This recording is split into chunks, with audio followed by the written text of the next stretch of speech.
राई स्टार के जाने के बाद पायल घर में अकेली थी, लेकिन कुछ महीनों बाद खुशखबरी आई। राई स्टार चुनाव जीत गया था। वह फुरफुरी नगर का नया नेता बन गया था। जीत की खुशी में वह पूरी तरह से लोगों के प्यार और भीड़ के बीच घुल मिल गया था। अब राई स्टार का पूरा ध्यान अपने करियर और राजनीति पर था। वह केवल गांव का नेता बनकर नहीं रहना चाहता था।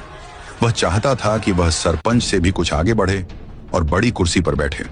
इस लक्ष्य को पाने के लिए वह लोगों की खूब मदद करने लगा। उसने गांव की खेती बाड़ी में बहुत ध्यान दिया ताकि रोजगार के मौके बढ़ें। लेकिन उसकी पत्नी पायल की जरूरतों को वह समझ नहीं पा रहा था। पायल अभी भी बेहद खूबसूरत और जवान थी। उसे अपने पति के प्यार की जरूरत थी, पर राई स्टार को गए हुए महीने हो गए थे और दिन तेजी से कटते जा रहे थे। इस अकेलेपन में पायल की जवानी और खूबसूरती निखरती जा रही थी। पायल का जो जवान शरीर था वह अब उसे काटने के लिए दौड़ता था और उसकी हवस उसे अंदर ही अंदर खाने के लिए दौड़ रही थी। एक दिन एक भंगार खरीदने वाला लड़का, जिसका नाम रमेश था, जो पहली बार अपने ट्रक को लेकर पायल के घर के सामने आवाज लगाने लगा।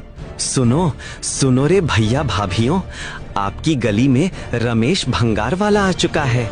जल्दी अपने घरों से भंगार, बाटली, टायर जो कुछ भी हो लेकर आइए, आपको अच्छे दाम मिलेंगे। रमेश की यह आवाज सुनकर पायल बाहर निकलकर देखने लगी।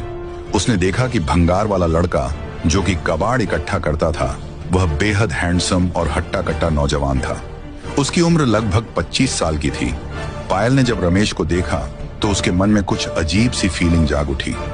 वह वो भावना थी जिसे वह लंबे समय से दबाए हुए थी।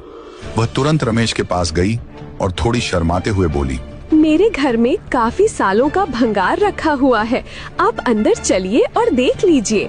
आप अच्छे भाव से भंगार ले लेना। रमेश ने सिर हिलाया और फिर पायल और रमेश दोनों घर के अंदर चले गए।